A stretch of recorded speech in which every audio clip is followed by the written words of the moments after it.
In the year 1453, a momentous event unfolded that would forever alter the course of history: the Fall of Constantinople. For over 1,000 years, the city had stood as the proud capital of the Byzantine Empire, a jewel of the Eastern Roman world. Strategically located between Europe and Asia, Constantinople was not only a center of trade and culture, but also a symbol of Christian endurance in the face of rising Muslim powers. Yet by the mid-15th century, the Byzantine Empire was a shadow of its former self, reduced to little more than the city itself and a few scattered territories. Surrounded by the expanding Ottoman Empire, its days of glory were clearly numbered. Rising to challenge the city was Sultan Mehmed II, later known as Mehmed the Conqueror.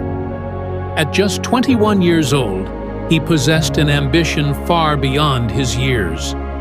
From the moment he ascended the Ottoman throne, Mehmed set his sights on Constantinople, aware that its capture would cement his legacy and grant the Ottomans control over one of the most important cities in the world. But the challenge ahead was formidable. The city's mighty Theodosian walls had repelled attackers for centuries, withstanding assaults by Persians, Arabs, Bulgarians, and even the Crusaders. To succeed where so many had failed, Mehmed would need both determination and innovation. In preparation for the siege, the Ottomans undertook a massive military buildup. One of the most significant innovations came from the Hungarian engineer Orban, who designed and built enormous cannons capable of battering the walls. The largest, known as the Basilica, was so massive that it required a team of 60 oxen to move and could fire stone balls weighing over half a ton. Mehmed also constructed Rumeli Hisara, a fortress on the European side of the Bosphorus, to control the crucial waterway and prevent aid from reaching the city by sea. By April 1453, Mehmed's army, numbering perhaps 80,000 to 100,000 men, encircled Constantinople. The defenders, led by Emperor Constantine XI Palaiologos, numbered only around 7,000, including Genoese and Venetian allies. Despite the odds, the defenders were determined to resist. The siege began with relentless bombardment by the Ottoman artillery. Day after day, the great cannons pounded the walls, creating breaches that the defenders rushed to repair under fire. At sea, the Byzantines attempted to block the Ottoman navy from entering the Golden Horn by stretching a massive chain across its entrance.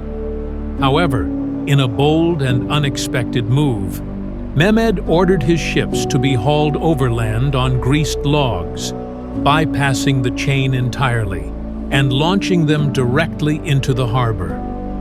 This maneuver shocked the defenders and tightened the noose around the city. For over a month, the siege continued, with constant skirmishes, artillery duels, and night raids. Both sides endured immense hardship. The defenders hoped for reinforcements from the west, but political divisions and delays meant help would never arrive in time. By late May, Mehmed decided to launch a final, all-out assault. On the night of May 28th, the city's inhabitants gathered in the Hagia Sophia for what would be their last service, praying for deliverance.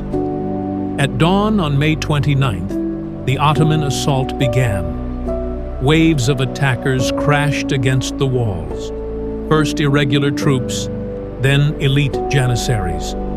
After hours of fierce fighting, the defenders began to falter.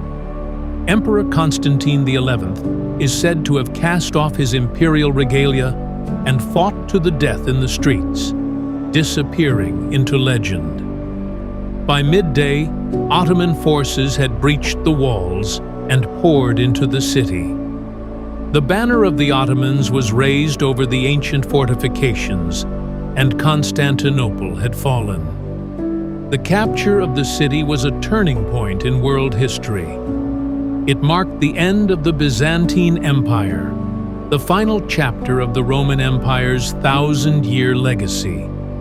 For the Ottomans, it was the beginning of their rise as a world power, with Istanbul becoming the empire's new capital. Mehmed entered the city and, according to chroniclers, declared it the new seat of his empire. The Hagia Sophia, the greatest church of Christendom, was converted into a mosque, symbolizing the city's transformation.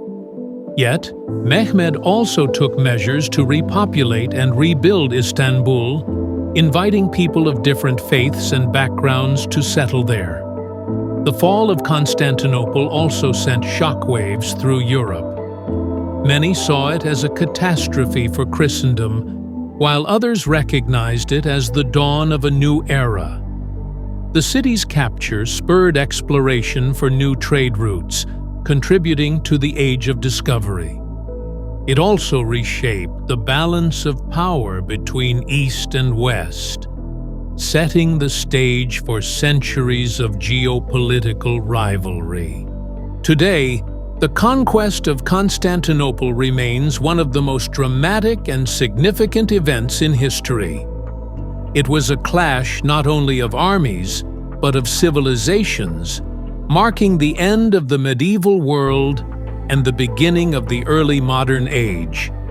And at the center of it all stood a young sultan whose vision, determination, and audacity changed the fate of empires forever.